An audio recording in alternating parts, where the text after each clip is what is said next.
नमस्कार दोस्तों, स्वागत है आपका साइंस जर्नी में। दोस्तों, आजकल साइंस जर्नी से डिबेट करने की तो मानो होड़ लगी हुई है। ये शंकराचार्य खुद तो आकर डिबेट कर नहीं सकते, तो इन्होंने अपने तथाकथित पालतू जो इनके वेदांती हैं इनको मैदान में खड़ा कर दिया है। ये सब आ रहे हैं डिबेट करने के लिए। और ऐसे ही एक व्यक्ति ने मुझे चैलेंज किया है डिबेट करने का, जिससे मेरी डिबेट हुई है। आगे आप इस डिबेट को एंजॉय कीजिएगा। और इस डिबेट से पहले मैं आप लोगों को कुछ क्लू दे देता हूँ ताकि आप लोगों को अच्छी तरह से ये पूरा डिबेट समझ में आ जाए। जैसा कि आप जानते हैं, पूरे ब्राह्मण धर्म पुनर्जन्म को सपोर्ट करता है, चाहे वो उपनिषद हो, गीता हो, वेद हो, पुराण हो, रामायण हो, महाभारत हो। लेकिन आप जानते हैं कि बुद्ध मार्ग में पुनर्जन्म नहीं होता। अब चूंकि पुनर्जन्म पूरी तरह से ढोंग साबित हो चुका है, अंधविश्वास साबित हो चुका है, तो अब ये लोग ये सोच रहे हैं कि क्यों ना बुद्ध धम्म में पुनर्जन्म को साबित कर दें और उनकी किताबों में उनके अक्षरों को तोड़ मरोड़ कर कुछ ऐसा बताते कि नहीं नहीं उसमें भी पुनर्जन्म है, तो फिर हम लोगों का भी धंधा चलते रहेगा, क्योंकि बुद्ध धर्म को तो पूरे विश्व में मान्यता प्राप्त है। तो ऐसे में ये बंदा भी बुद्ध धर्म में पुनर्जन्म साबित करने के लिए आया। गाल तो खूब बजाया, लेकिन जैसे ही मैंने सबूत मांगा, बेचारे की बोलती बंद हो गई, मिमियाने लगा, धोती गीली हो गई इसकी। आप डिबेट एंजॉय कीजिए। लास्ट में इसने जो रेफरेंस दिया है ना, उसको भी खोल कर दिखाऊंगा, पूरी तरह से क्लियरफाई कर दूंगा कि वो क्या बोल रहा था, कहां से रेफरेंस लेकर आया था और क्यों इस तरह की अनर्गल बातें कर रहा था, और उसमें एक्चुअल में लिखा हुआ क्या है और सच्चाई क्या है।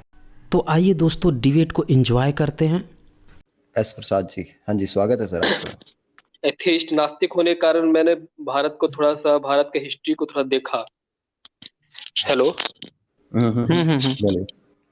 हाँ, तो भारत की हिस्ट्री को देखा तो इसमें हमारे बहुत सारे नास्तिक के तौर पे बताए भी जाते हैं, खास तौर पे तथागत बुद्ध के बारे में, महावीर जैन के बारे में, कुछ आजीवक के बारे में, और शाक्य के बारे में। शाक्य, ये सब मतलब कि एक तरह से इनको नास्तिक ही कहा जाए, नास्तिक दर्शन। लेकिन इन नास्तिक दर्शन में एक चीज की जो कमी जो मुझे मिली, खास तौर पे जैसे बौद्ध दर्शन में है, तो वो कभी कभी पुनर्जन्म की बात करते हैं, जैन दर्शन में भी पुनर्जन्म की बात करते हैं, इवन सांख्य दर्शन में भी पुरुष और प्रकृति को लेके भी। इस प्रसाद, आपने कहाँ से पढ़ा है कि बौद्ध जो मार्ग है वो पुनर्जन्म की बात करता है? हाँ, मेरे पास एक धम्मपद की बुक है जो आपके नव बौद्ध या नव संहिता, जिसमें संपादक है विनोबा भावे, ठीक, और कुंदर कुंदर दिबांग, और इसका पब्लिकेशन है सर्व सेवा संघ प्रकाशन, राजघाट, वाराणसी। ये पूरा प्रूफ अच्छा। के साथ देखिए, इसमें से एक है, बताइए। देखिए इसका रेफरेंस मैं दे रहा हूँ। सर इसका जरा रेफरेंस शॉर्ट में रखे बात नहीं। सिंपल सी। सुन लेते हैं, थोड़ा सुन लेते हैं। हाँ हाँ, सर, ओके। जरूर। जिसमें आया हुआ है, बुद्ध साक्षात्कार में, गृह बनाने वालों को खोजता हुआ मैं अनेक जन्मों की परंपरा में अविश्रांत दौड़ता रहा हूँ, बार बार जन्म पाना दुखरूप है ना इसमें। ये तो तथागत बुद्ध का ही स्टेटमेंट है एक तरह से, क्योंकि ये पाली अच्छा। भाषा में है, पाली को ही हिंदी ट्रांसलेट अच्छा किया। अच्छा, ये धम्मपद कब लिखा गया था? धम्मपद के बारे में जो है वो आपको अशोक के टाइम में आपको जो संगीति हुआ, इसमें 300 बीसी के आसपास, 300 बीसी के आसपास, जिसको थेरवाद से जिस साथ जोड़ा जाता है। आप हाँ, बताइए। पूरे बुद्धिज्म में आप 300 बीसी से जब आप थर्ड सेंचुरी, थर्ड एडी तक आते हैं, तब तक भी अगर देखा जाए तो जहाँ तक कथाएं भी हैं उसी 300 बीसी के बाद से, है ना, 300 बीसी से 400 एडी तक। कहीं लिखा जहाँ तक हुआ मिला कथाएं है हैं, क्या ये? ये त्रिपिटक से जुड़ा हुआ है, जहाँ तक कथाएं, मतलब जैसे जिस तरह से त्रिपिटक से जुड़ा होगा तो इसको कोई ना कोई तो हम्म, इसको संकलित किया होगा ना, कुछ एविडेंस तो मिला होगा ना। देखिए एज देखिए हमारे यहाँ जो बुद्धिस्ट परंपराओं की खोज में लॉर्ड कनिंघम का योगदान है, ये तो आप मानते ही हैं, ये तो आप मानते ही है नहीं ना। तो लॉर्ड आज से लॉर्ड कनिंघम को भी धम्मपद थोड़े मिला था, उन्होंने तो आर्कियोलॉजिकल एविडेंस खोजा था ना। और इकोलॉजिकल एविडेंस उन्होंने खोजा था, ठीक है। त्रिपिटक जो है कैनन, जिसको पाली कैनन भी बोलते हैं ना, हम्म। तो इसके जो प्रमाण जो मिलते हैं त्रिपिटक में, तो त्रिपिटक में ही कई जगह ब्राह्मण शब्द भी आया है, जैसे ब्राह्मण शब्द, अच्छा। बहुत अजीब अजीब तरह से ब्राह्मण शब्द आया है कि नहीं। हाँ, आया है ना। सम्राट अशोक के इंस्क्रिप्शन में ब्राह्मण शब्द आया है। देखिए सम्राट अशोक के इंस्क्रिप्शन पूरे अशोकन एम्पायर के बारे में या उसके सोसाइटी के बारे में, इकोनॉमिक्स के बारे में नहीं बता सकता, ठीक है। मैं बता देता हूँ। उसमें कहीं भी ब्राह्मण शब्द नहीं आया है, लेकिन जितने भी जिस जो आपको बताते हैं ना कि धम्मपद में ब्राह्मण आया है, वही लोग बताएंगे कि सम्राट अशोक में भी ब्राह्मण आया है। बमण को वो लोग ब्राह्मण कहते हैं। हाँ हाँ, देखिए हम भी जैसे बिहार से, नालंदा से हैं, तो यहाँ हाँ, तो ब्राह्मण उसी किसी को नहीं तरह से। बोलता, सब बामन बामन बोलता हाँ, है, उसी बामन बोलता है ना। बामन नहीं, बमण ठीक है। बमण। बमहन, एक बमहन हाँ शब्द बमन, होता है। बाभन जो है, आप जब आइएगा ईस्टर्न यूपी, बाभन नहीं, ईस्टर्न यूपी बाभन नहीं। में। अच्छा, एक चीज तो इसका कोई सबूत नहीं मिला अभी तक। आपकी बातों से भी ये पता चला कि धम्मपद का बुद्ध के समय में मिलना नहीं साबित हो पाया। दूसरी बात क्या हुई थ्री कि हंड्रेड सम्राट बीसी है ना। अशोक के नहीं, तो उसका भी कहाँ सबूत आप दे पा रहे हैं उस विषय बौद्ध में। संगति, जो धम्मपद बौद्ध। था, हाँ, बौद्ध संगीति हुई थी, सब लोग मानते हैं, लेकिन वहां पे जो 84,000 उनकी गाथाएं बताई जाती हैं, वो 84,000 गाथाएं उसी समय क्या थी, और पिछले 1000 साल में 84,000 गाथाएं क्या लिखी गई, इसका तो कोई मैच नहीं कराने वाला है ना भाई। बाबा साहब जो संविधान देके गए थे आज से 74 साल पहले, आज का जो संविधान है उसमें कितना अंतर हो चुका है। बीच में संशोधित तो होते रहता है ना। संशोधित हो गए, कितने अनुच्छेद जुड़ गए, कितनी चीजें जुड़ गई, कितना चीजें हट गई, कितना चीजें वो हो गई, खत्म हो रहे हैं कई चीजें। तो वो चलते रहता है ना। लेकिन ये सबूत संविधान तो थोड़ा है है आप ना। मैच कराइए संविधान। तो यही मैं बोल रहा हूँ ना, धम्मपद तो है, लेकिन आज से 74 साल पहले संविधान क्या था, आज का संविधान था, वो नहीं ना मैच कर रहा है। आज जो मैच कर देखिए रहा है सर, उसको आप कहिएगा कि ये भी चीज उसी समय था, ये नहीं पॉसिबल है ना। उसी तरह से जो देखिए। अशोक के समय में संगीति हुई थी, रुक जाइए, आप मुझे भी बोलने दीजिए, आपकी बात मैंने सुनी है। जो बुद्ध के समय में संगीति हुई थी, किसी के पास कोई एविडेंस नहीं है कि उस समय की जो बुद्ध की बातें थी वो क्या थी। जो त्रिपिटक में कहा जाता है वो किसी को नहीं पता है, खोते चले गई। 10वीं 11वीं 12वीं सदी में भारत से बौद्ध मार्ग की सारी चीजें खो दी गई, खत्म कर दी गई, रीराइट किया गया है उसको फिर से। पाली केनन जिसका आपने उदाहरण दिया है, वो भी बाद में रीराइट किया गया है, वो भी बुद्ध के समय का नहीं है। बुद्ध की बातें बुद्ध के लोगों ने, उनके अनुयायियों ने, अनुयायी जब आप बताइए, जब त्रिपिटक में ब्राह्मण शब्द आ रहा है, बमण जिसको आप कह रहे हैं, या फिर जो धम्मपद में बमण आ रहा है, अगर ये उनके अनुयायी थे और आज की डेट में ये बुद्ध को गाली देते हैं, तो जब बुद्ध मार्ग भारत से 10वीं 12वीं सदी में खत्म हो गया, तब इन्होंने बुद्ध के बारे में जो चीजें लिखा होगा, आप कैसे कह सकते हैं कि फिर अच्छी बातें ही लिखी होगी। बुद्ध के सारे महाविहार कब्जा करके बैठे हैं। रामायण में बुद्ध को चोर नास्तिक दंड कह रहे हैं बमण, और आप कह रहे हैं कि धम्मपद में तो बमण की ये तारीफ कर रहे हैं, ये त्रिपिटक में तो बमण की ये तारीफ कर रहे हैं बुद्ध।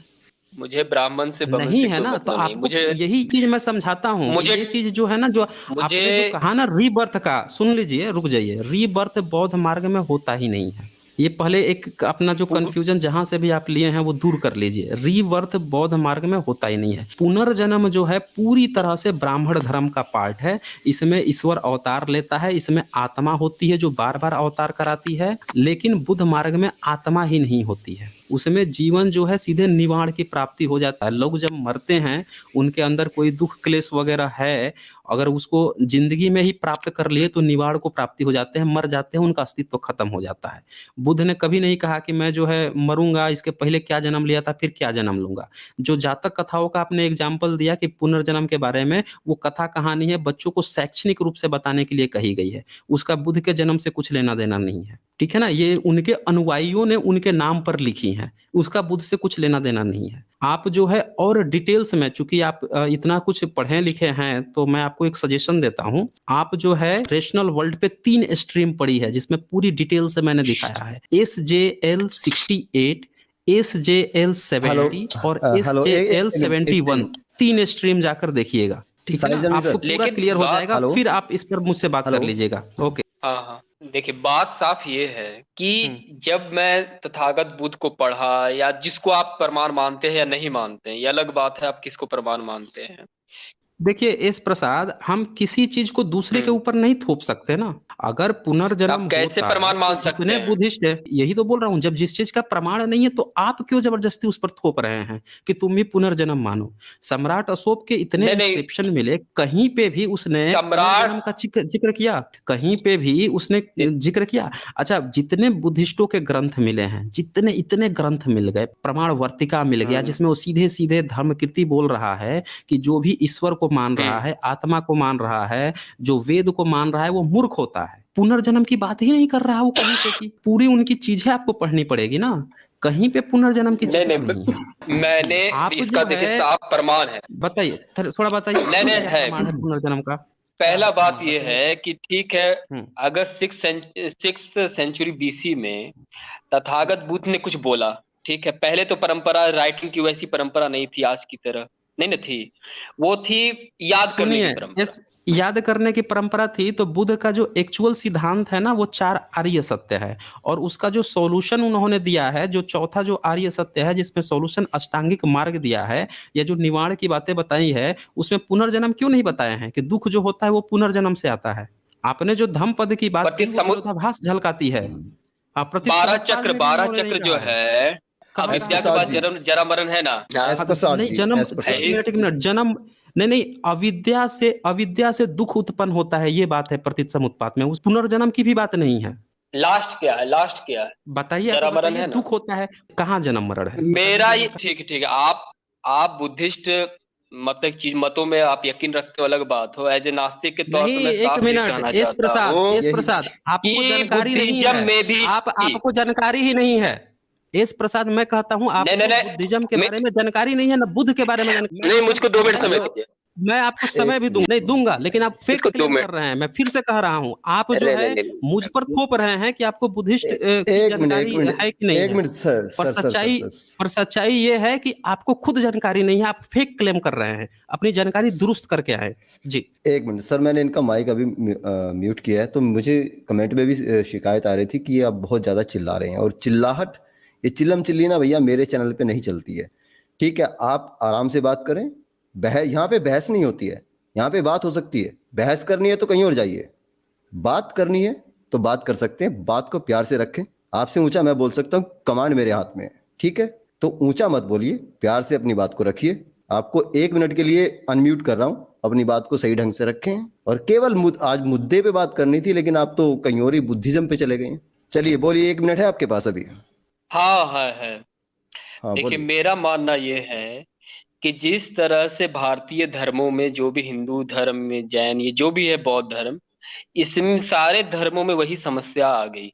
भले उसके जो रचनाकार हो या उसके संस्थापक हो, उनमें कुछ अच्छाइयां होगी, लेकिन मैंने ये देखा है कि बुद्धिज्म जो है बाद में थेरवाद के बाद महायान के बाद वज्रयान में तब्दील हो गया, और आज जो डाकिनी या डायन जो परंपरा है वो बुद्धिज्म से ही जुड़ा हुआ है। इसकी साफ प्रमाण भी है, क्योंकि तिब्बत में इसके साफ प्रमाण मिलते भी हैं। और जो आपके जो दुर्गा पूजा में या नवरात्र में जो नाचते हैं, 9 गो बना के दो डांडिया खेलते हैं, ये भी जो नाच है ये भी बौद्ध धर्म से ही आया है। और वो वज्रयान परंपरा से ही आया है, ठीक है। चाहे वो देवी की पूजा हो, जैसे हमारे यहाँ तारा देवी है, चाहे और भी है, वो सब बौद्धिज्म से आया। यानी कहीं न कहीं ये बात सही है कि जो हमारे अब जो भारतीय धर्म परंपरा है वो सब एक दूसरे से प्रभावित हुई है, लेकिन जो बौद्ध धर्म परंपरा में भी इतनी कमी है और इतनी ज्यादा त्रुटि है कि अगर आदमी उसे जाने, वज्रयान को, पद्म संभव को, चक्र संवर तंत्र को, हेवज तंत्र को पढ़े, तो मुझे लगता है कि लोग उन किताबों को मतलब थूकना पसंद करेंगे। मुझे त्रिपिटक अच्छा लगा, चलो ठीक है, ये अच्छी चीज है, लेकिन इसमें भी अब पुनर्जन्म मुझे की बातें हैं। एस प्रसाद जी, मुझे एक बात बताइए, आपको कोई हाँ, बौद्ध बंदा ऐसा मिला है कि जो पुनर्जन्म के दावे करता हो, कोई आत्मा की, परमात्मा की और इन चीजों की बात करता हो? कोई ऐसा बंदा निजी जीवन में मिला है, या सोशल मीडिया पे कोई दिखा हो कि जो पुनर्जन्म की दावे करता फिरता हो कि पुनर्जन्म तो होता है भैया? कोई हाँ मिला है? हाँ हाँ, मैं बुद्धिस्ट टेम्पल में, जब अशोक विहार में गया, तो वहाँ काफी जो बुद्धिस्ट लोग थे उनसे चर्चा किया, तो वो उस पर यकीन करते हैं। अच्छा, वहां पुनर्जन्म तो पे यकीन थाईलैंड करते से, हैं। हाँ, वहां तो अच्छा। थाईलैंड से, जापान से लोग आके मतलब कि पूरा पढ़ते रहते, रटते रहते हैं। वो तो मैं देखा हूँ वहां का तमाशा। हम्म। लोग पत्ता चुनते हैं, अपने बैग में रख के चलिए, अपने बहुत हो देश गया, लेके जाते बहुत हैं। बहुत हाँ हो गया। हाँ, तो ठीक है, ये तो फिर ह्यूमन वो डिसाइंस वो मैंने भी पाखंड है। मैंने शेयर किया है सर, मैंने एक शेयर हाँ, ये किया भी है, उसको पाखंड है। थोड़ा शेयर कर दीजिए। बिल्कुल, अगर वो उसको मानते हो थोड़ा तो पाखंड है। जी जी जी, कर दिया। इसको शेयर कर दीजिए। ये देखिए, इनका जो ओके। क्लेम था सबसे पहले कि ये बता रहे थे, इन्होंने तो सबसे पहले बात की लामाइज्म की, पर ये पहुंच गए, ये और उस पे पहुंच गए, तंत्रयान पे, वज्रयान पे, और तारावाद डाकिनी वहां पहुंच गए, और उसको बुद्ध से जोड़ रहे हैं। जबकि उसका बुद्ध से कुछ लेना देना नहीं है। ये सारी चीजें जो है ना बुद्ध के 1500 साल बाद की आई हुई चीजें हैं, उसका बुद्ध से कुछ लेना देना नहीं था। कोई भी चीज जो है जो आज की डेट में जन्म ले रही है और अगर आज कोई संशोधन हो रहा है संविधान में तो इसका डॉक्टर अंबेडकर से लेना देना नहीं है। डॉक्टर अंबेडकर जो दे के गए थे वो 1947 या 49 में जो सौंप के गए थे उसी से लेना देना होता है। आज सरकारें उसमें जोड़ती हैं। उसी तरह से इन्हें जितनी भी बात की उसका बुद्ध से कुछ लेना देना नहीं था। इन्होंने बाद की चीजों की बात की, जबरदस्ती बुद्ध पे घुस गए। चलिए अब मैं इनको दिखा देता हूँ प्रतीत समुत्पाद। इन्होंने कहा कि इसमें जन्म मरण है। ये देखिए ये पूरा यहाँ पे मध्यम निकाय का 3 to 5 लिखा हुआ है। यहाँ पे कहाँ जन्म मरण दिया हुआ है, थोड़ा बता दीजिए। पुनर्जन्म कहाँ दिया हुआ है प्रतीत समुत्पाद में? यहाँ पे लिखा हुआ है इसके होने पर, ये थोड़ा सा स्क्रॉल करके इसके होने पूरा पर दिखा यह होता है, इसके उत्पन्न होने पर यह उत्पन्न होता है, इसके ना होने पर यह नहीं होता। इसके रुक जाने से ये रुक जाइए, मैं इसका पूरा वो दिखा देता हूँ। पतित समुत्पाद का जो आया हुआ है ना वो दिखा देता हूँ। अविद्या के प्रत्यय से संस्कार होता है, संस्कार के प्रत्यय से विज्ञान, विज्ञान प्रत्यय से नाम रूप, नाम रूप प्रत्यय से 6 आयतन, 6 आयतनों के प्रत्यय से स्पर्श, स्पर्श प्रत्यय से वेदना, वेदना प्रत्यय से तृष्णा, तृष्णा प्रत्यय से उपादान, उपादान प्रत्यय से भव, भव प्रत्यय से जाति, जाति प्रत्यय से जरा, जाति मतलब जन्म है, ये आज वाली कास्ट ना समझे। जरा, भाव का मतलब बताइए, भाव का। और रुक जाइए थोड़ा। भाव का मतलब पुनर्जन्म नहीं होता है, रुक जाइए थोड़ा। जरा, और इसके बाद से मरण, फिर शोक, परिदेवना, दुख और दोमनस्य, हाँ परिदेवना, दोमनस्य एवं अशांति उत्पन्न होते हैं। इस प्रकार दुख स्कंद का उदय होता है। तो यहाँ पे बुद्ध अपने प्रतीत समुत्पाद जो उनका मूल सिद्धांत है उसमें ये बता रहे हैं कि अगर किसी इंसान के पास अविद्या है तो इसके बीच में इतने चरण होंगे और इसका कारण तब जाकर दुख होता है। दुख का कारण वो अविद्या जाते हैं और इसके बीच का ये चरण बताते हैं। इसमें पुनर्जन्म कहाँ है? ये किसी एक इंसान, जैसे ह्यूमन विद साइंस, मान लीजिए आपको कोई दुख हुआ या मुझे कुछ दुख हुआ तो इसका कारण बताते हैं कि मेरी अविद्या है। तो ये मैं इसी जन्म की बात बता रहे हैं। अब मेरी अविद्या है, उसके कारण उसके बीच का ये चीजें घटेंगी, कारण बता रहे हैं। इसके पीछे ये कारण था, इसके पीछे, और अंतिम में जाते हैं कि अविद्या इसका कारण थी। अब इसमें कहाँ पुनर्जन्म दिया हुआ है थोड़ा क्लियर कर दीजिए। इस प्रसाद आपने गप्पे तो बहुत हाँक ली, वहां चले गए, वहां मिल गया, ये मिल गया, वो मिल गया, बताइए प्रतीत समुत्पाद में कहाँ पुनर्जन्म दिया हुआ है? भाव का मतलब क्या है? उपादान से क्या होता है? बता दीजिए ना। हाँ तो ये पुनर्जन्म होता है। अब हम बताते हैं। पहला बात है तृष्णा से उपादान उत्पन्न होता है। तृष्णा का मतलब क्या है? पुनर्जन्म आप बताइए ना, छोड़िए ना। हाँ क्या? अरे भाई इसी से आगे बढ़ रही है। 12 चक्र है, 12 चक्र है। कितने जन्म की बात हो रही है इसमें? इसमें कितने जन्म की बात हुई है ये बताइए, कितने जन्म की बात हुई है इसमें? कितने जन्म? देखिए उपादान से भाव उत्पन्न होता है। अभाव का मतलब है, एक मिनट, फल भोग हेतु जन्म और पुनर्जन्म लेने की संकल्प। अच्छा, मतलब एक इंसान को दुख है, उसका कारण अविद्या है, तो इसमें पुनर्जन्म ले लेगा बीच में, है जी? पूरी जातक कथाएं, 550 जातक कथाएं में पुनर्जन्म। कहाँ जातक कथा पहुंच गया? प्रतीत समुत्पाद की बात कर रहा हूँ, वो कथा है, वो खुद कह रहा है कि हम कथा हैं। कहाँ हवा में उड़ रहे हैं आप? अच्छा, अभी प्रतीत समुत्पाद में आपने बताया कि पुनर्जन्म की बात है, पूरा श्लोक खोल कर दिखा दिया मैं। और आप जातक कथा पहुंच इसके अंदर कहीं पुनर्जन्म दिखा कि नहीं दिखा? देखिए बहुत सारे इसमें कहीं दिख रहा है पुनर्जन्म? बहुत सारे वेट कर रहे हैं लोग। मुझे ये बताइए, इसी में है, इसी में पुनर्जन्म है। कहाँ है? किधर है? मैं बताता हूँ, हमें बताइए। इसमें एक छोटा सा लाइन, प्रतीत समुत्पाद पूरा इंडियन फिलोसफी का समझिए कि सबसे बड़ा एक कह सकते हैं ना माइलस्टोन जो बोलते हैं वो है। ठीक है, बहुत इजी नहीं है। बताइए ना, वो सब कहानी छोड़ दीजिए, आप कहानी छोड़ दीजिए, ये बताइए इस क्या कह रहा है, इसमें कहाँ पुनर्जन्म? मैं बता रहा हूँ। उपादान से भव उत्पन्न होता है। भव का मतलब होता है, भव का मतलब क्या, ये पहले बताइए, मैं बताऊं? हम बताएं आपको। पुनर्जन्म का दावा आप कर रहे हैं और हम बताएं अब इसका अर्थ। हाँ, इसी से मैं बता रहा हूँ। थोड़ा 1 मिनट समय दीजिए, 1 मिनट समय दीजिए। क्लेम आपका है तो हम समय दीजिए। उपादान, बताइए सही। हाँ सॉरी सर, 1 मिनट समय दी। उपादान से भव उत्पन्न होता है और भव का मतलब है फल के लिए, इच्छा के लिए संकल्प करना, किसके लिए? जन्म के लिए, ठीक है। और इसके बाद आता है भव से उत्पन्न होता है जाति, और जाति का मतलब है जन्म, है जन्म। जाति से फिर जरा मरण का चक्र उत्पन्न होता है। यानी जो जरा मरण का जो चक्र है, ये जो 12वां नंबर है, यही बताता है कि फिर से इसी जाति से आविर्भाव से जाति, जाति से जरा मरण, ऐसी से आप पहला नंबर अविद्या फिर से पा रहे हैं। ठीक है, अविद्या ही जरा मरण को चालू रख रहा है। 12 नंबर ये डिफाइन करता है। मतलब ये पुनर्जन्म कह रहा है, ये पुनर्जन्म कह रहा है आपको कि पुनर्जन्म होता है। भाव से जाति उत्पन्न हुआ, पहले एक व्यक्ति जन्म लेता है। ठीक है, अरे अविद्या से बढ़ रहे हैं ना आप आगे। अरे अविद्या से आप आगे बढ़ रहे हैं, ये अविद्या से आप आगे बढ़ रहे हैं भाई साहब। देखिए आप अपने मतलब एक चीज आप निकाल रहे हैं जबरदस्ती, आप अपने मतलब की चीज जबरदस्ती निकाल रहे हैं। आपको नहीं पता था, आपने जितने क्लेम किए। नहीं मुझे पता है, मुझे पता है। नहीं पता है, नहीं साबित कर पा रहे हैं आप कहाँ साबित कर पा रहे हैं? नहीं अच्छा मेरे 2 मिनट समय दीजिए और थोड़ा सा मैं बात करता हूँ। अब ये ह्यूमन विद साइंस के ऊपर है, कितना समय देते हैं, लेकिन आप साबित नहीं कर पाए। देखिए दोस्त, पता कितनी बुद्धिज्म में, पूरे बुद्धिज्म में यहाँ आपके जो लामा जी हैं, चाहे तिब्बत है, बज्रयान है, थाईलैंड है, और आपका जो सब जगह फिर पुनर्जन्म की बात होती है। अलग अलग वो पाखंड है ना, जहाँ पे होती है यार, छोड़ो जहाँ पे भी होती है वो पाखंड है। कुल मिला के आप यही सुनना चाहते हैं ना? ठीक है, हाँ बस ये गलत है।